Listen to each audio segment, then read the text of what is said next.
Activating the remote controller battery. The built-in battery of the remote controller is set to sleep mode by default.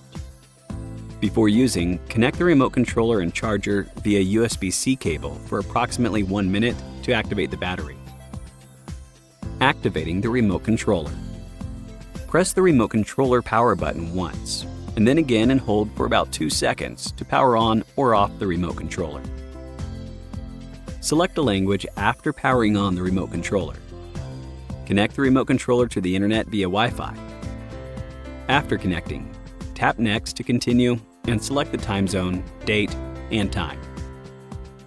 Log in with your DJI account if you already have one. For new users, please register before logging in.